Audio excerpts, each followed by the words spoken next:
Bonjour à tous et bienvenue dans cette nouvelle vidéo. Aujourd'hui on va voir le book haul du mois de juillet. J'ai plein de nouveaux livres et de comics qui sont arrivés dans ma bibliothèque là pendant le mois. Et on commence avec le tome 7 de Calendar Girl, donc pour le mois de juillet. Bah, ça vous l'avez du coup quasiment à chaque fois dans mes book hauls vu qu'il y a un livre par mois. Là en plus je trouve que dans l'histoire on commence à arriver dans une période un peu charnière pour Mia. Même si c'est un petit peu au dépend en fait du concept de base, c'est-à-dire que Mia a un client différent par mois. On voit moins sa mission, mais on voit un peu plus ce qui se passe du coup dans sa tête, dans sa vie. Du coup je l'ai déjà lu et vraiment ce mois de juillet est pas mal du tout. J'ai aussi reçu le mois d'août et donc le tome 8 de Calendar Girl. Pareil, je l'ai déjà lu, par contre celui-là m'a un petit peu moins plu. Pour le coup je trouve qu'on sort complètement du concept, même si c'est intégré toujours dedans. Mais là je pense que l'auteur s'est un petit peu trop enflammé. Il y a un gros retournement de situation, mais c'est justement un peu trop gros. J'ai reçu le guide du Dothraki facile, donc c'est pour en fait apprendre à parler le Dothraki qui est une langue en fait de Game of Thrones. Et je vous montre ce pack parce qu'en fait il est juste super beau. Le coffret est en dur et dedans en fait il y a deux choses. Il y a un livret avec des explications écrites sur la prononciation, sur la grammaire, le vocabulaire, il y a même des exercices. Et en complément il y a le CD et je trouve que c'est vraiment très bien parce que ne serait-ce que pour la prononciation, c'est quand même mieux d'entendre quelqu'un nous dire les mots. J'ai déjà commencé à regarder un peu le guide et vraiment il est super complet. Pour vous donner une idée en fait des grandes catégories, il y a la prononciation, les expressions courantes, la grammaire, le vocabulaire, conversation et exercice. Le livre a l'air tout petit comme ça, mais en fait il y a énormément de choses dedans, il est hyper complet et j'ai trouvé ça assez dingue en fait de voir justement à quel point c'est complet sachant que c'est une langue imaginaire. Pour l'instant je peux juste vous dire que si je vous parle de jelly, en fait il s'agit d'un citron. Je sais pas pourquoi ce mot là m'a marqué et donc je vais continuer et puis voir si j'arrive à tenir une petite conversation, ça pourrait être assez fun. Ensuite on a La vie en fuite de Martha K et c'est de Angélique Barbera chez Michel Lafon. En fait au mois de juillet j'ai rencontré l'auteur qui a été très gentil de se prêter au jeu des questions-réponses avec quelques lectrices et celui-là c'est donc son dernier roman. Je n'ai pas encore lu le livre mais il a l'air vraiment sympa. Juste pour vous donner une idée, il y a les trois premières phrases en fait de la quatrième. Un froid glacial la tire de l'inconscience, autour d'elle des parois métalliques et sales. La jeune femme ne sait pas comment elle est arrivée là, et pire, elle ne sait pas qui elle est. Il a l'air vraiment sympa, j'aime bien en plus la plume de l'auteur, donc j'ai hâte de le lire. On continue avec The Sun is Also a Star de Nicolas Young chez Bayard. C'est l'auteur en fait de Everything Everything, je vous avais d'ailleurs fait une vidéo sur l'adaptation de son roman, et Bayard a donc édité aussi celui-là, et comme j'avais bien aimé Everything Everything, j'étais intriguée aussi de découvrir celui-là. En plus, j'adore la couverture. En fait, je pense que vous le voyez pas très bien, mais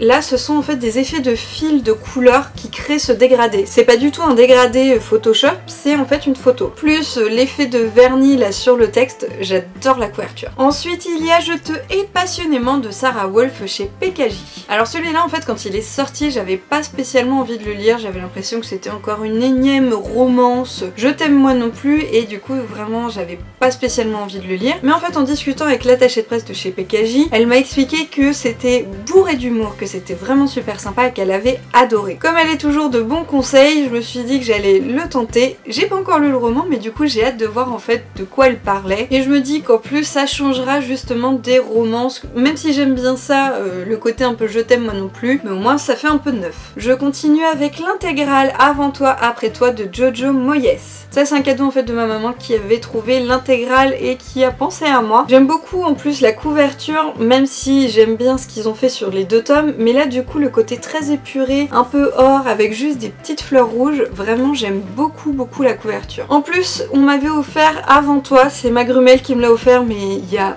des années de ça, je ne l'ai toujours pas lu. Maintenant je n'ai aucune excuse, je l'ai deux fois et en plus j'ai le deuxième tome. Je n'en entends que du bien, ça a été adapté au cinéma, je n'ai pas vu l'adaptation et ça fait vraiment partie en fait des livres de ma pile à lire que j'aimerais sortir assez rapidement, donc va falloir que je m'y mette enfin. Ensuite il y a le dernier Kristen Higgins, N'y pense même pas chez Harper & Collins. C'est vraiment une auteure que j'aime beaucoup et d'ailleurs je me suis rendu compte qu'en fait à force j'ai quasiment lu tous ses romans. Celui-là ne va pas y couper, en plus j'aime beaucoup beaucoup la petite bouée en cœur, le côté juste bleu ciel tout mignon de la couverture. J'ai trop hâte de le découvrir, notamment pour son héroïne qui je sais va être très attachante. Et même si c'est de la romance, il y a toujours un fond d'humour, c'est très léger, c'est parfait pour cet été. Voilà pour les romans et maintenant on passe en fait aux comics avec une énorme réception de Doctor Who. En fait j'ai trouvé sur un site dont je ne me souviens plus le nom mais dont je vous mettrai le lien en dessous la vidéo, une offre hyper intéressante. En fait les comics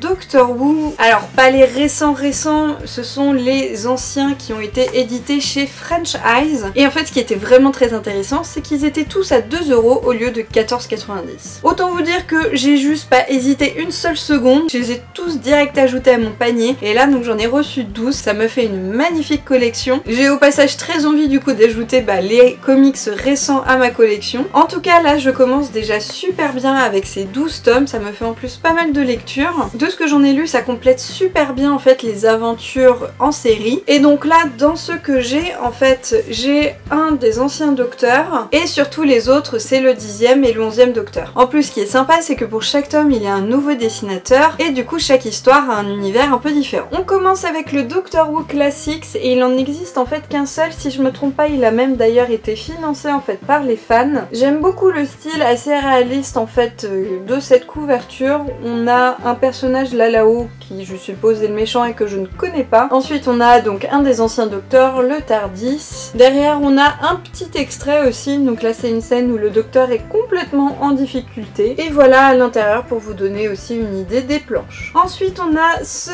tome-ci avec Ten et Martha.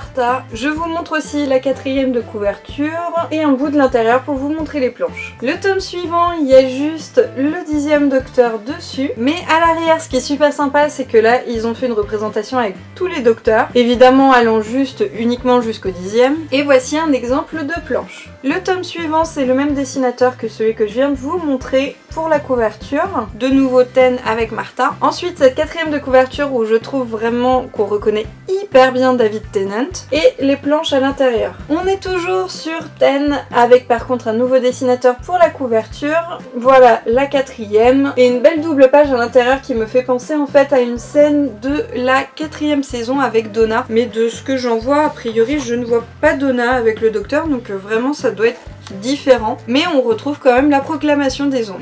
De nouveau le 10e docteur avec le Tardis, le docteur, mais cette fois-ci il y a même son tournevis sonique. Ensuite la 4e de couverture et les planches à l'intérieur. Le dernier tome avec le 10e docteur qui s'appelle le sacrifice final et je trouve que la couverture correspond bien au titre. Voilà la 4e de couverture et l'intérieur pour les planches. On passe maintenant au 11e docteur avec un tome assez fin là pour celui-là, mais j'aime beaucoup la couverture, l'effet en fait qu'il y a dessus. Donc on a le 11e docteur avec Amy. Sur la 4e de couverture on voit qu'il y a aussi Rory dans l'aventure et voilà l'intérieur. Toujours nos 3 compagnons pour une nouvelle aventure. La 4e de couverture qui me fait penser à un épisode mais qui a priori n'a rien à voir, et l'intérieur pour les planches. On continue avec cette nouvelle couverture où on a le 11e docteur dans plein d'apparitions différentes. Là on retrouve de nouveau Rory et Amy et voilà pour le style à l'intérieur. Avant-dernier tome,